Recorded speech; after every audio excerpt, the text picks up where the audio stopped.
Hello बच्चों। तो कैसे हो आप लोग? कैसे हैं आप सभी लोग? अच्छे होंगे। आशा करता हूं कि आप लोग एकदम मस्त होंगे।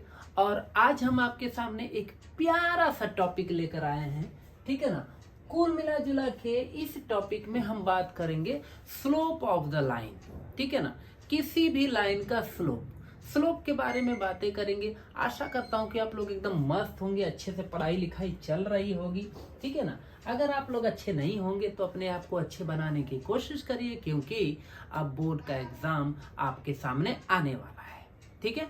तो चलिए हम बिना फालतू की बात किए अपने टॉपिक पर आते हैं। देखो, फर्स्ट टॉपिक है आपका इंक्लिनेशन ऑफ लाइन। आ हा है कितना प्यारा टॉपिक है। क्या है? इंक्लिनेशन ऑफ लाइन या इंक्लिनेशन ऑफ लाइन। जो भी आप लोग रीड करते हो, कोई प्रॉब्लम नहीं है उसका, ठीक है ना।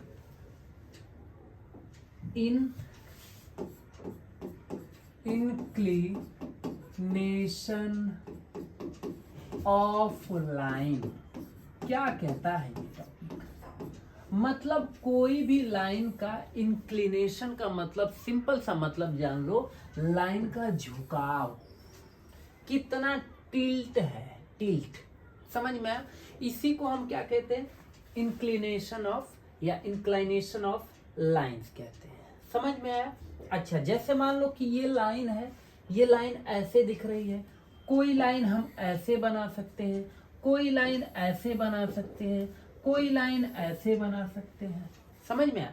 तो ये वाली ऐसे है, ये वाली ऐसे है, ये वाली ऐसे है, ये वाली ऐसे हो गई। समझ में आया? इसी को हम कहते हैं इंक्लिनेशन ऑफ लाइन। लेकिन बात ये आती है कि सर इंक्लिनेशन ये तो हमें समझ आ रहा है, बट इसमें करना क्या है? क्या ये? देखो, जान लो आपकी the inclination of a line is the angle theta with the part of the line above x axis, ठीक है ना, मिक्स विथ एक्स एक्सिस। कुल मिला जुला के जो ये इंक्लिनेशन होगा, ये जो लाइन का, यहां पर हम बनाएंगे एक क्वाड्रेंट ऐसे। समझ में? ऐसे ये वाई एक्सिस और ये एक्स एक्सिस है। समझ में?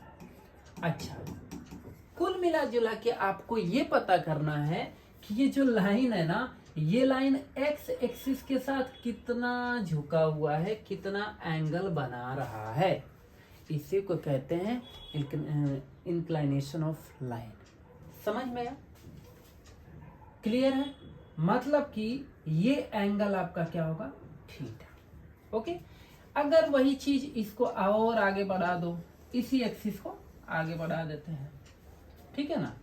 तो देखो, ये एक्स एक्सिस के साथ इतना एंगल बना रहा है, ये एक्स एक्सिस के साथ इतना एंगल बना रहा है, इसको गामा ले लेते हैं। और ये कितना बना रहा है? इसको अल्फा बीटा, ये इसको अल्फा ले लेते हैं। ऐसे देखो, एक ही में हमने आपको दोनों को समझा दिया। कुल मिला जुला के कहने का मतलब ये है कि एक्स एक्सिस के साथ कोई भी लाइन कितना एंगल बना रहा है, कितना एंगल बना रहा है, उसी को कहते हैं इंक्लिनेशन ऑफ लाइन। क्लियर है? यहां तक कोई डाउट हो तो बताइए, ठीक है ना। अच्छा, तो क्या सर वाई एक्सिस के साथ भी करते हैं क्या? नहीं, वाई एक्सिस के साथ हम इंक्लिनेशन नहीं फाइंड करते हैं, ठीक है। ओके। अच्छा, एक चीज और आप जान लो कि जैसे है क्या चीज, अब कुछ बच्चे सोच रहे होंगे सर एक्स एक्सिस के साथ ये एंगल तो इधर से भी बना रहा है, इधर से भी बना रहा है, इधर से भी बना रहा है, इधर से भी बना रहा है ना, ये वाला डबल लाइन वाला। तो इसके लिए क्या करेंगे? देखो बाबा, एक चीज क्लियर जान लो, अगर ये एक्स एक्सिस है, ठीक है ना, एक्स एक्सिस से एंटी क्लॉकवाइज कोई एंगल बन रहा है। क्लॉक कैसे घूमता है? ऐसे गोल गोल गोल गोल गोल गोल गोल गोल गोल गोल गोल गोल गोल गोल घूमता है ना। तो क्लॉकवाइज नहीं, एंटी क्लॉकवाइज अगर एंगल बना रहा है, मतलब ये देखो, ये वाला एंगल बाबू एंटी क्लॉकवाइज है। ये वाला एंटी क्लॉकवाइज है, ठीक है ना।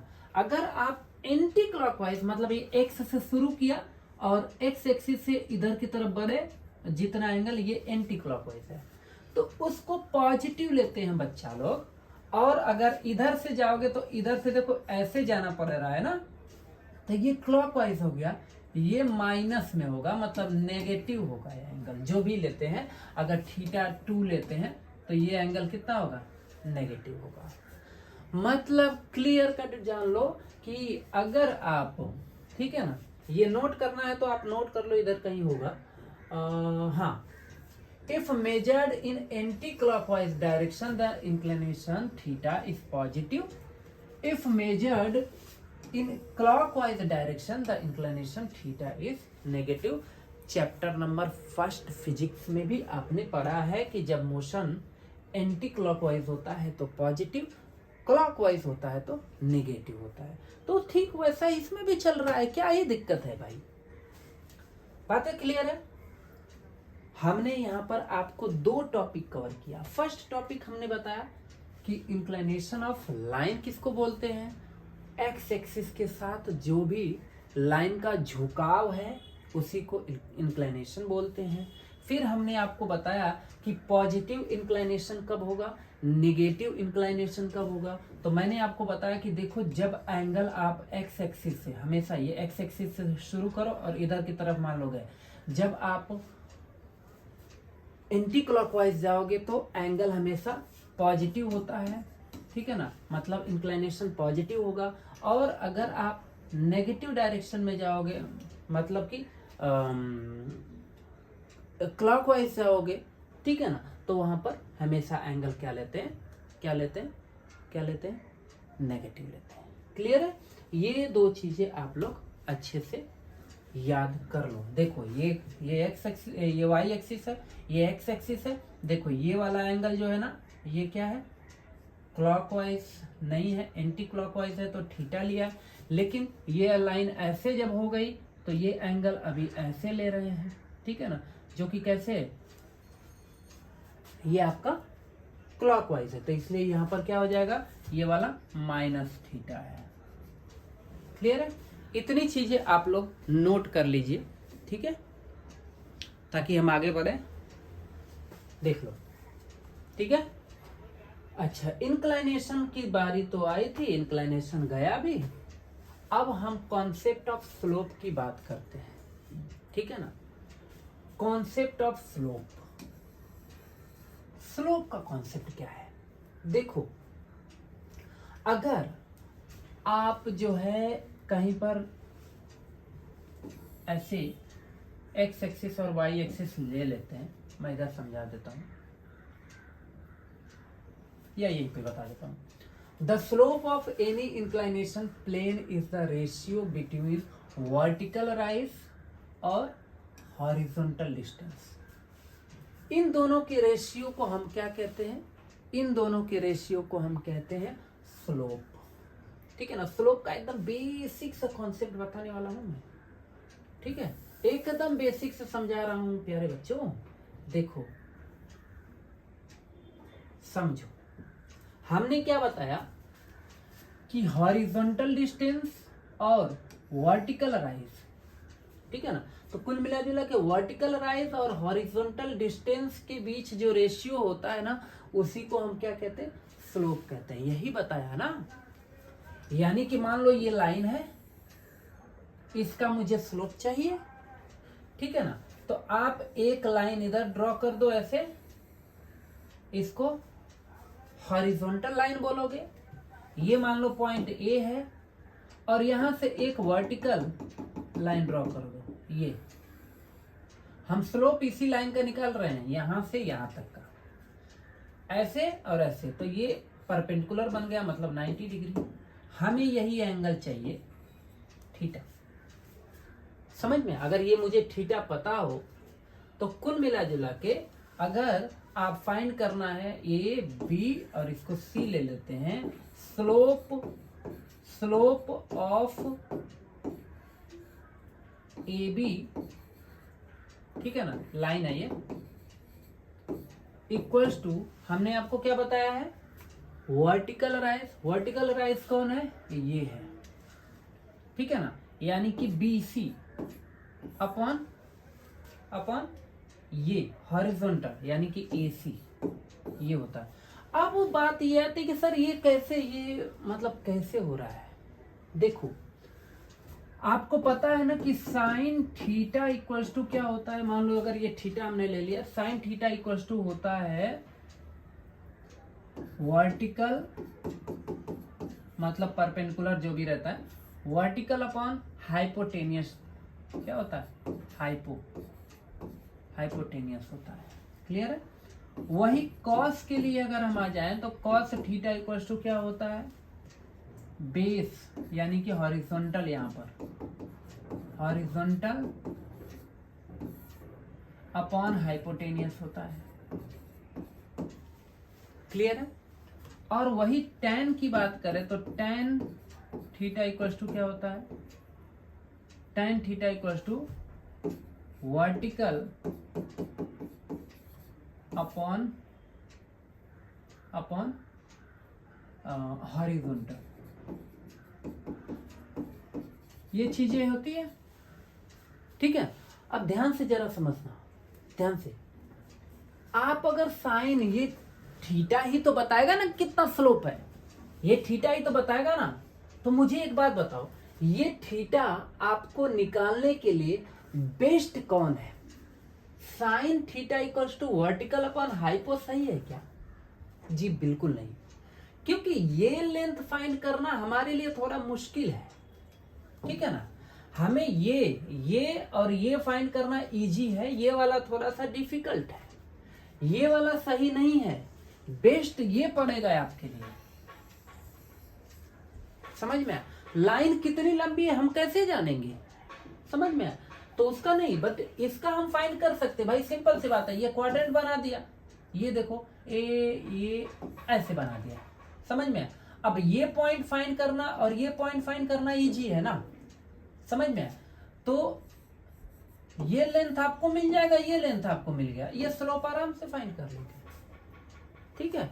तो यहीं से ये बन के आता है, क्योंकि देखो स्लोप हमेशा tan ही बताता है। कोई चीज का स्लोप अगर फाइंड करना है किसी भी लाइन का ना, तो tan ही बताता है। और tan थीटा इक्वल्स टू होता है परपेंडिकुलर अपॉन बेस, जो कि हमने परपेंडिकुलर को यहाँ पर वर्टिकल लेंथ लिख दिया है और इसको हॉरिजॉन्टल लिख दिया है, क्योंकि अकॉर्डिंग टू क्वेश्चन जैसा यहाँ पे था उस हिसाब से हमने लिख दिया है। समझ में आया? तो ये होता है स्लोप का कॉन्सेप्ट। ठीक है ना। दूसरी चीज जरा समझ लेते हैं इसमें कि स्लोप को रिप्रेजेंट किससे करते हैं। तो स्लोप को बाबू रिप्रेजेंट करने के लिए हम स्मॉल लेटर m का यूज करते हैं। दूसरी चीज m इक्वल्स टू आप लोग जानते रहिए tan थीटा होता है, इसीलिए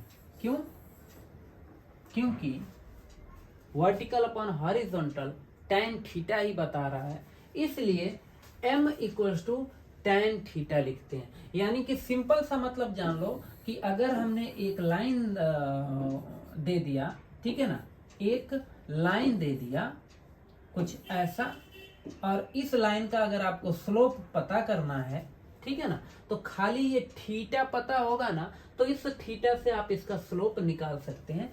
m से हम स्लोप को रिप्रेजेंट करते हैं। स्लोप इक्वल्स टू यानी कि m इक्वल्स टू tan। मान लो यहाँ पर अगर थीटा 30 डिग्री दे दिया है तो m इक्वल्स टू tan और 30 यहाँ पे सब्स्टिट्यूट कर दो 30 डिग्री, m इक्वल्स टू आपको कितना मिल जाएगा 1/√3। यही स्लोप है, ये समझ में आया? तो पहला कॉन्सेप्ट आपका यही है पूरा। थीटा पता है, आराम से स्लोप निकाल सकते हैं। समझ में आया? अच्छा आगे बढ़ते हैं और जरा समझते हैं कि क्या और भी कुछ है क्या स्लोप को फाइंड करने का, और भी कोई रूल है? हाँ, मान लो हमने ये लाइन आपको दे दिया, ठीक है ना, ध्यान से समझना। ये हमने एक आपको लाइन दे दिया, एक पॉइंट ये दे दिया, एक पॉइंट ये दे दिया, ठीक है। दो फिक्स्ड पॉइंट है, टू फिक्स्ड पॉइंट, मतलब द स्लोप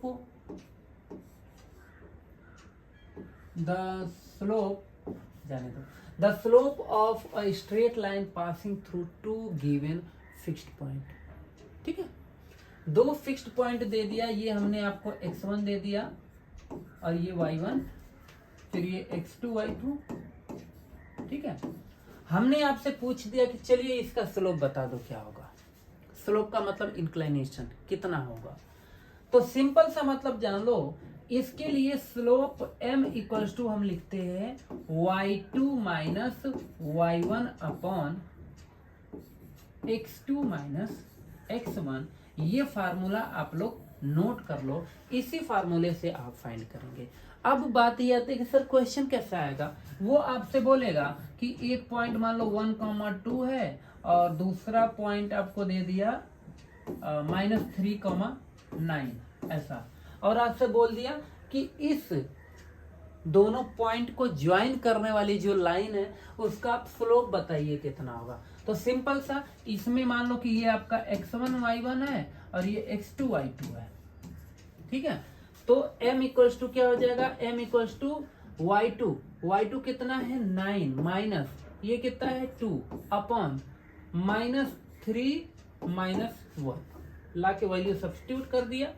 ठीक है, और ये आपको मिल गया 9 में से 2 चला गया 7 अपॉन -4, ये स्लोप होगा।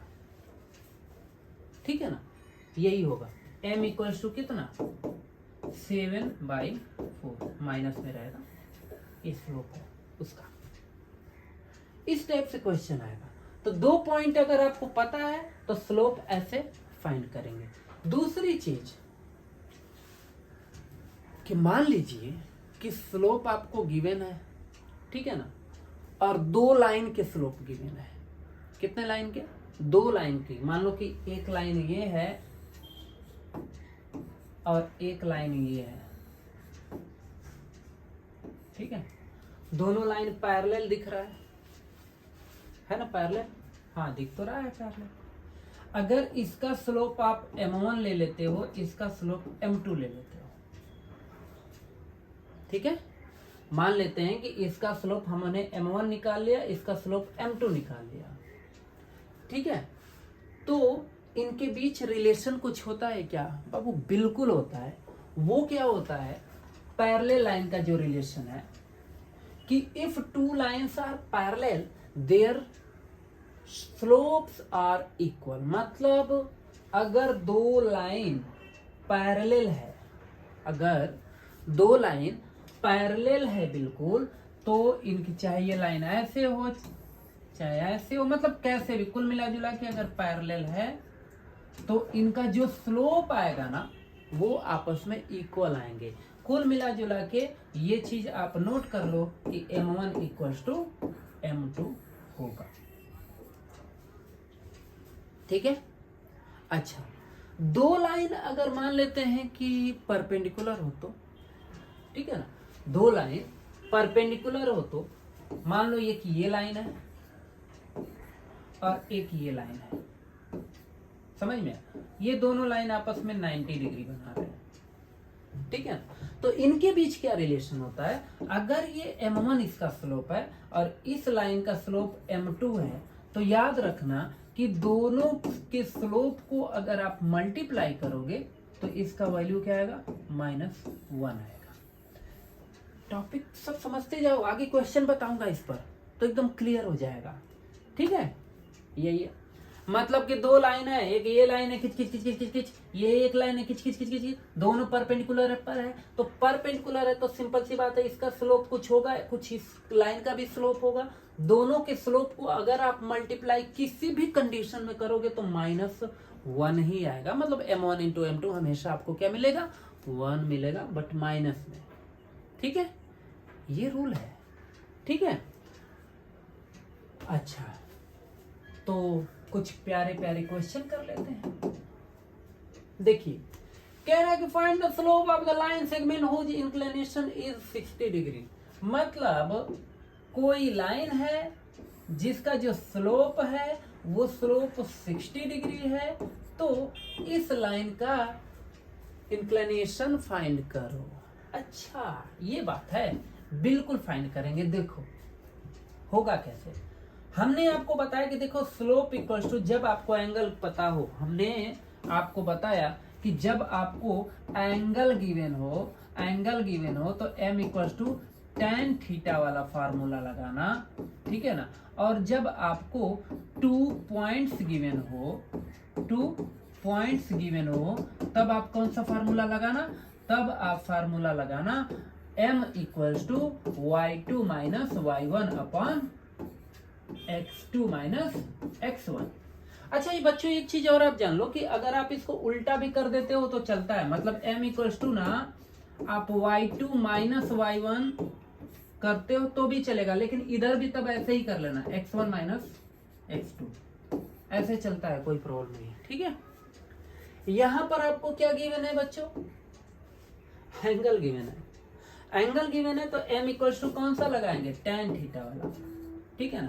तो m equals to tan theta मतलब tan 60 डिग्री, यानी कि m इक्वल्स टू आपको मिल जाएगा tan 60 डिग्री का वैल्यू √3 होता है, बस हो गया। अच्छा अगेन एक क्वेश्चन दिया हुआ है 52 डिग्री। अब बोलोगे ये क्या करूं सर, कुछ नहीं करना है जी, m equals to tan 52 degree. जब भी ऐसा क्वेश्चन आए, ठीक है, 52 30 ऐसा कुछ भी, तो आप लोग को एक टेबल दिया जाएगा जिसमें tan 52 का वैल्यू मिल जाएगा। ढूंढोगे तो मिलेगा, मैं आपको दिखा देता हूं, एक सेकेंड मैं आपको दिखाता हूं, होगा जरूर मेरे पास। देखो जब बुक के पीछे जाओगे ना, फिलहाल एग्जाम में आपको दिया जाएगा, ठीक है ना, बुक के पीछे जाओगे तो यहाँ पर देखो ये ऐसे ये टेबल गिवन रहेगा, इसी टेबल में आपको देख के इसका वैल्यू, जैसे 52 का अगर मैं देखूं तो देखो 52, ओके, टेंजेंट का ही देख रहा हूं, 52 का वैल्यू दिया हुआ है 1.2799, ठीक है, बस हो गया। ऐसे टेबल आपको मिलेगा, टेबल देखने का तरीका आप लोग सीख लो तभी क्वेश्चन हो पाएंगे इस टाइप से, नहीं तो नहीं हो पाएगा। पता चला कि दे दिया आपको 59 डिग्री, अब बोलोगे सर 59 डिग्री का तो हमें आता ही नहीं है, याद ही नहीं है, तो कैसे करेंगे, ठीक है। तो उसके लिए आपको टेबल का हेल्प लेना पड़ेगा, ठीक है। देख लो, आगे बढ़ते हैं, अगला क्वेश्चन देखो। नेक्स्ट क्वेश्चन आपको दिया है कि find the inclination of the line whose slopes 1। अच्छा ये बाबू m का वैल्यू दिया हुआ है, फर्स्ट वाले में किसका है, m का वैल्यू, एंगल नहीं है ये एंगल नहीं है। दोनों क्वेश्चन में डिफरेंस देख लो, ये क्वेश्चन में क्या था, हुज इंक्लिनेशन इस डिग्री में दिया हुआ था, बट ये क्या है, डिग्री में नहीं दिया है। डिग्री में नहीं दिया है तो इंक्लिनेशन, तो बोलोगे सर इंक्लिनेशन ये तो कुछ और दिख रहा है, अरे ये m इक्वल्स टू 1 दिया हुआ है, 1 यानी कि 1 डिग्री नहीं लिखा है, ओनली 1, मतलब m इक्वल्स टू 1 है, थीटा नहीं। इधर क्या है, थीटा गिवन था, ये थीटा है, एंगल है, ठीक है ना। तो ऐसे क्वेश्चन में क्या करेंगे, देखो ऐसे में आपसे वो स्लोप डिग्री में पूछ रहा है, वहां पीछे वाले में डिग्री नहीं पूछ रहा था, वहां m का वैल्यू पूछ रहा था। यहाँ m आपको गिवन है, आपको डिग्री पूछा जा रहा है, थीटा पूछा जा रहा है, ये ठीक है। तो अब क्या करेंगे, m इक्वल्स टू आपको पता है कि tan थीटा होता है, अभी हमने बताया, तो इस हिसाब से tan theta equals to m होता है, ये भी आपको क्लियर हो जाना चाहिए। इसको हमने इधर, इसको उधर लिख लिया ऐसे, तो tan theta equals to m के जगह पे 1 डाल दो। अब आप मुझे बताओ किसका वैल्यू 1 होता है tan में, तो आपको अगर याद होगा तो याद होना चाहिए कि tan 45 डिग्री का वैल्यू 1 होता है। कंपेयर कर लो, ठीक है ना। थीटा इक्वल्स टू कितना है, थीटा इक्वल टू 45 डिग्री। ठीक है, ये स्लोप है इसका। अच्छा, तो अगर ऐसा दे दिया तब क्या करेंगे? क्या दिया? m equals to 2.9042। टेबल में देखना पड़ेगा, ढूंढना पड़ेगा इसको कि है किधर। ठीक है, ढूंढना पड़ेगा। जब आप लोग ढूंढोगे tan थीटा इक्वल्स टू 2.9042। ठीक है ना। अब थीटा किधर गया? टेक्स्ट बुक में हम देखते हैं, ठीक है, कि कितना डिग्री है इसका।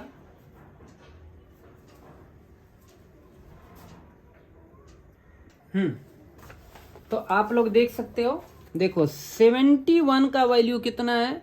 2.9042।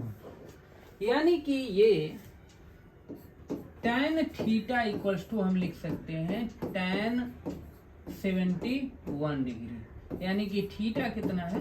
71 डिग्री है। ये उसका क्या है? स्लोप है। ठीक है ना।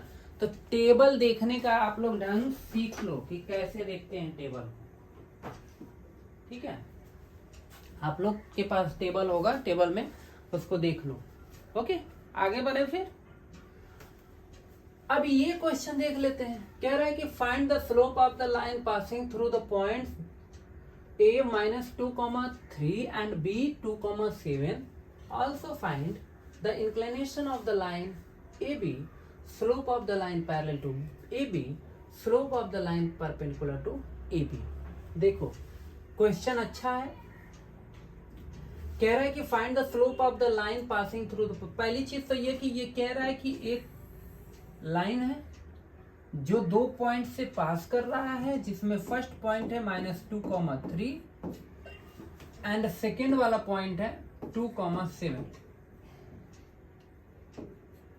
2,7 ये आपका A है, ये आपका B है। क्लियर है?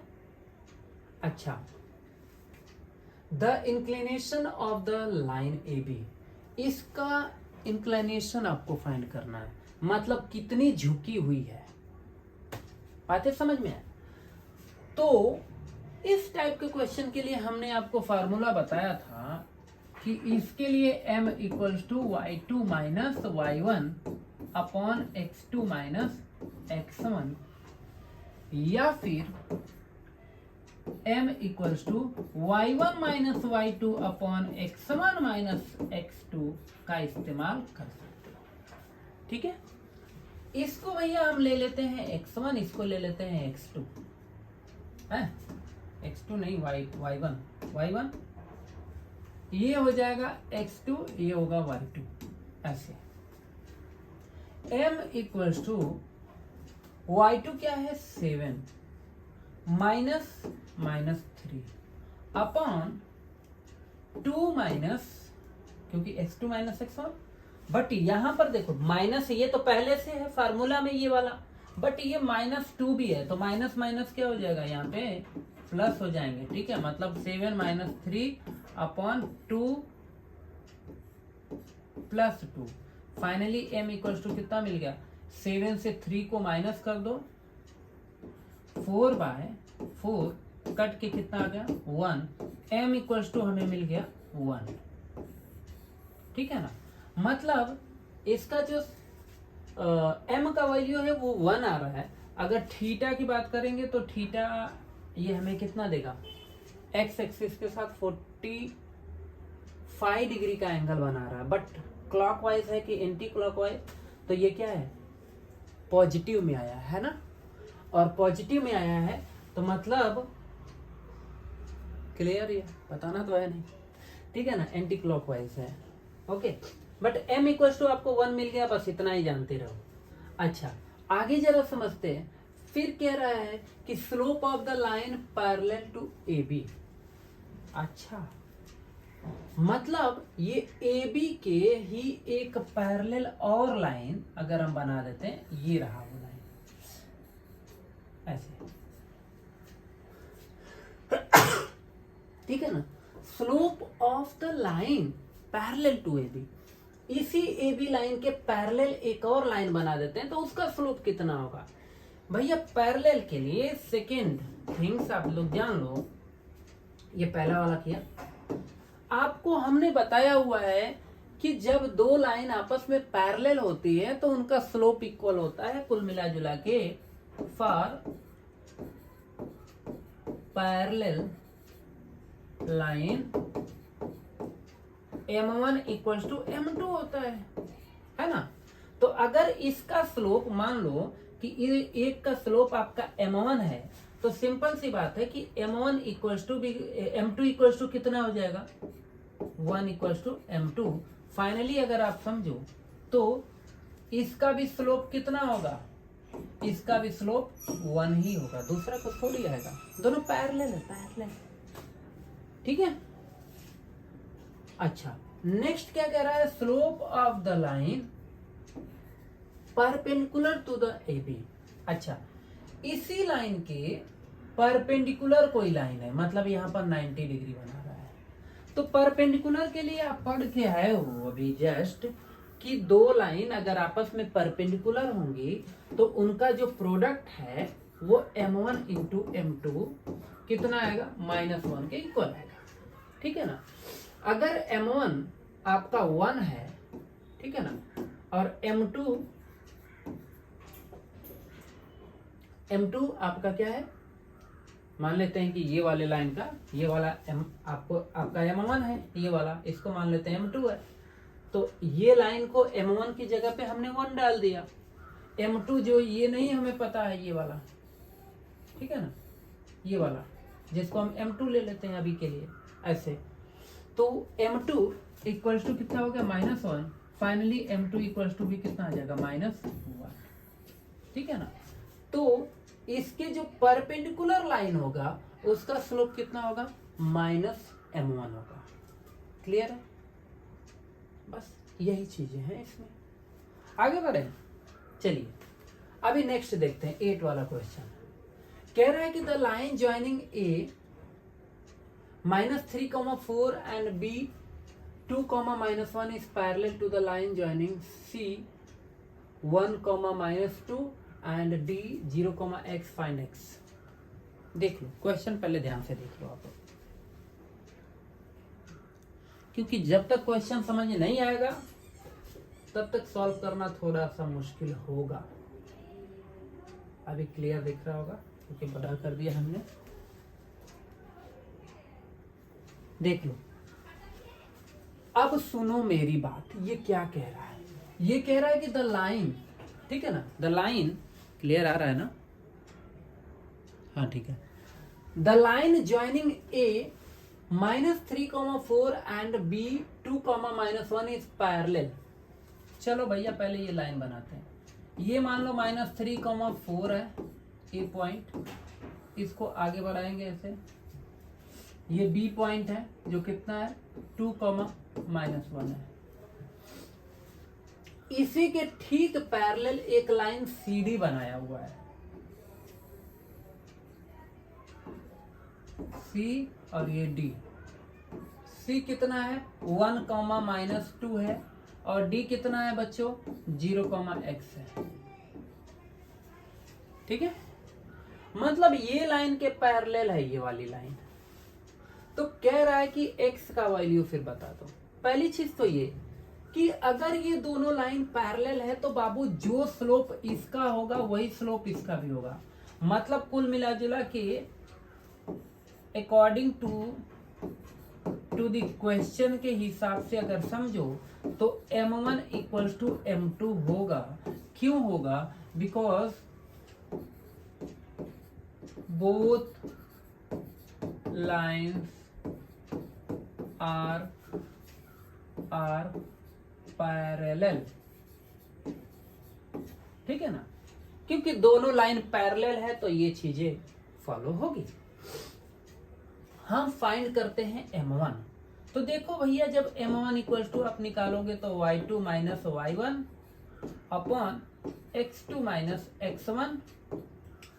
इसको मान लो ये x1 है, ये y1 है, ये x2 है, ये y2 है। ठीक है, इक्वल्स टू y2 के जगह पे -1 माइनस y1 के प्लेस पर 4 डिवाइडेड बाय x2 के जगह पे 2, ठीक है, यहां से ले लिया, और माइनस x1 के प्लेस पर -3, ये हो गया। फाइनली ये हो जाएगा -5 अपॉन 2 प्लस 3, बोले तो -5 अपॉन 5, कट के कितना आ गया -1। कोई डाउट? मतलब ये तो क्लियर हो गया कि जो आपका m1 है वो कितना है, वो है -1, ठीक है। अब हम फाइंड कर लेते हैं m2 इक्वल्स टू, इसमें हम इसको ले लेते हैं x1, इसको ले लेते हैं y1, ये है x2, ये है y2, ठीक है। फाइनली इसको लिखेंगे तो y2 मतलब x माइनस, क्योंकि देखो y2 आपका x है, हाँ, y2 क्या है, x है, x माइनस यहां से ये y1 कितना है, -2 है ना, तो इसलिए यहां पर प्लस हो जाएगा, +2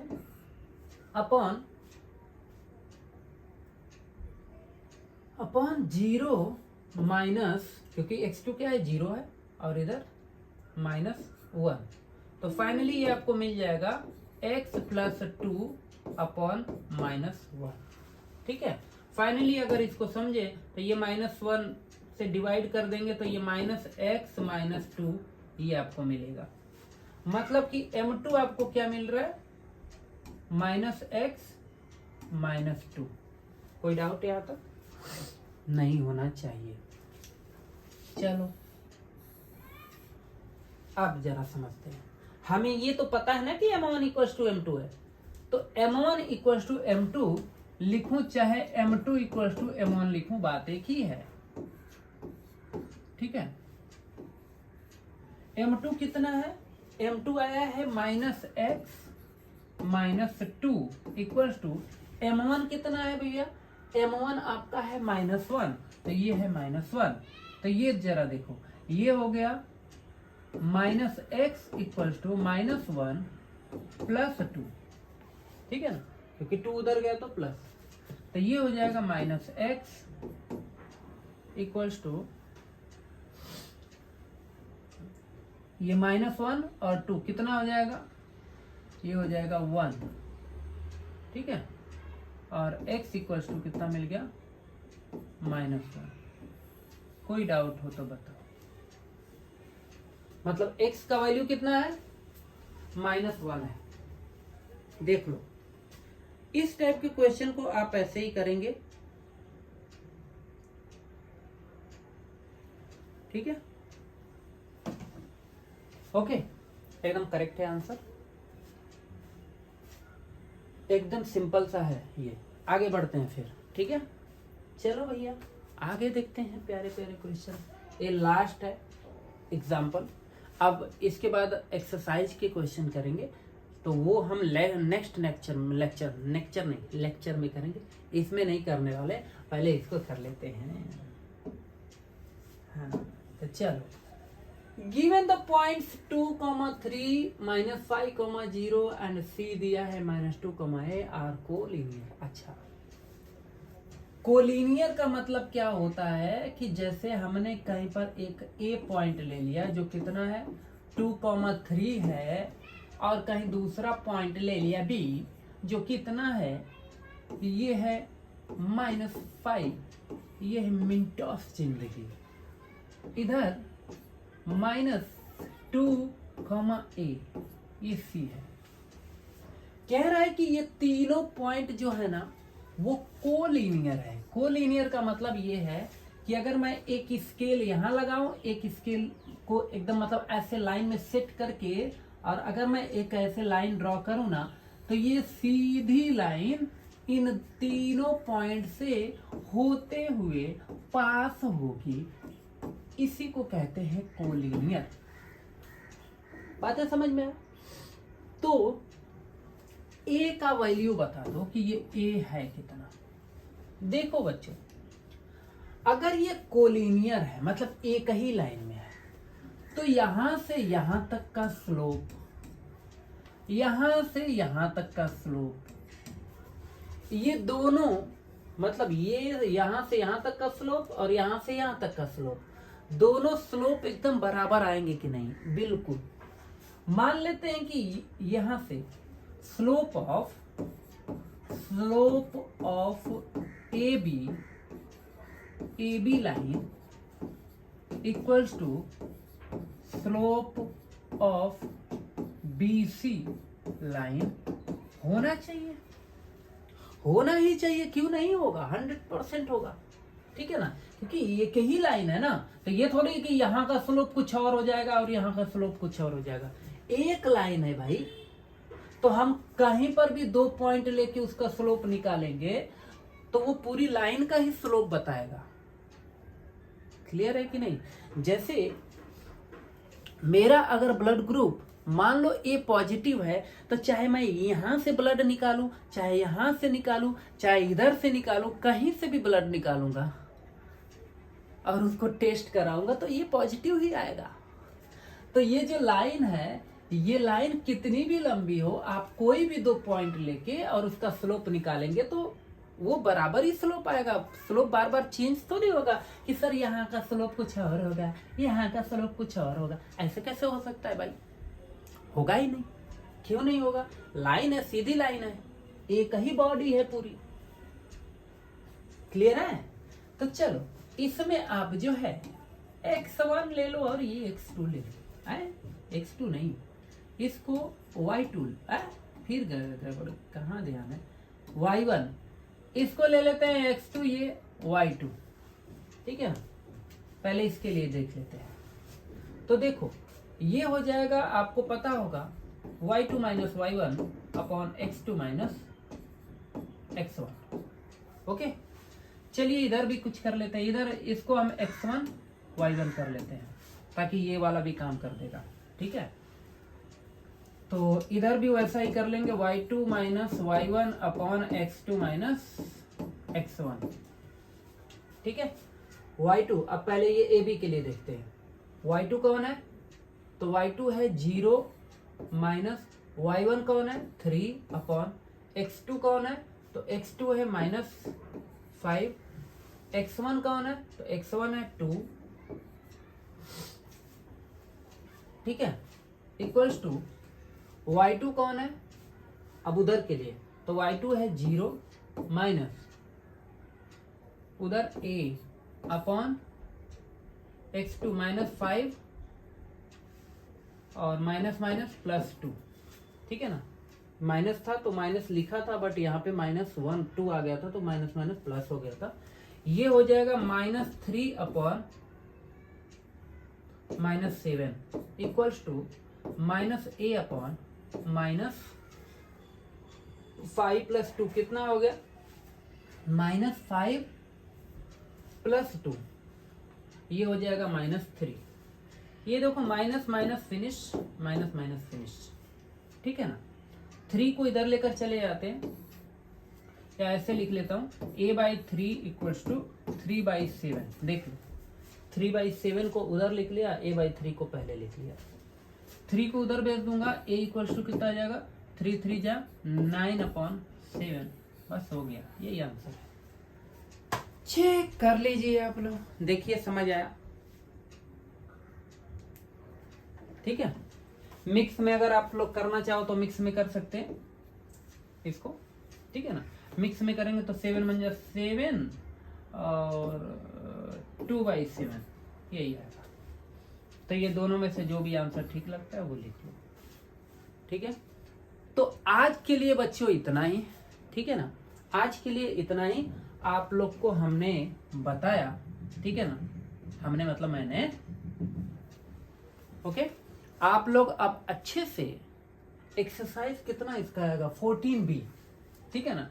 14B वाला आप लोग एक्सरसाइज आराम से करेंगे, तब तक मैं 14B के कुछ इंपॉर्टेंट जो सम मुझे लगेगा हम उसको लेकर आएंगे आप लोग के बीच, ठीक है ना। एक बार हम फ्रेश रिवीजन करा देते हैं।